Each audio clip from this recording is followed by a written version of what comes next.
नमस्कार मित्रांनो, मुद्द्याचं बोला या यूट्यूब चॅनलमध्ये तुमच्या सर्वांचं हार्दिक स्वागत.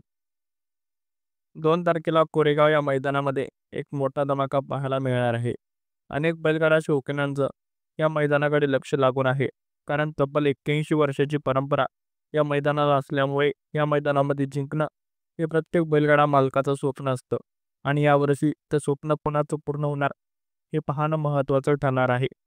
मात्र या शर्यतीसाठी केवळ पश्चिम महाराष्ट्रातून नव्हे तर संपूर्ण महाराष्ट्रातून या ठिकाणी बैलजोड्या या येणार आहेत. आणि सध्या ज्याची चर्चा आहे किंवा ज्याचं नाव सध्या महाराष्ट्रावर गाजत आहे असा विदर्भ केसरी आणि अमरावती जिल्ह्याची आणबान शान महाराज हा देखील कोरेगाव मैदानामध्ये जाणार आहे. त्या अगोदर त्यांनी जेजुरी येथे खंडोबाचं दर्शन देखील घेतलेलं आहे. आणि आता खंडोबाचं दर्शन घेऊन तो पुढे कोरेगावकडे निघालेला आहे. शेठ दर्शन आपलं काळीज आहे. मी बी काय एवढा सोपा नाही. मी फक्त दिसायला बारीक आहे.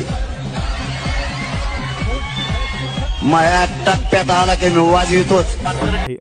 आज संध्याकाळपर्यंत तो कोरेगाव मैदानामध्ये दाखल होईल अशी शक्यता आहे.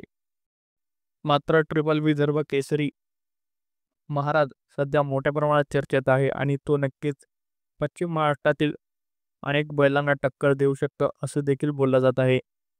महाराज हा प्रसिद्ध बैल लखन याच्यासोबत धावेल आणि तो नेमका कोणत्या गटामध्ये येतो आणि महाराष्ट्रातील जे काही प्रसिद्ध बैल आहेत त्यांच्या गटामध्ये तो आपल्याला पाहायला मिळतो का, आणि जर तो त्यांच्या गटामध्ये आला तर तो नक्कीच त्या बैलांना टफ फाईट देईल असं देखील बोललं जात आहे. तुम्हाला महाराज या बैलाविषयी माहिती होतं का, आणि असेल तर त्याविषयी आपली प्रतिक्रिया आम्हाला कमेंट बॉक्समध्ये नक्की सांगा.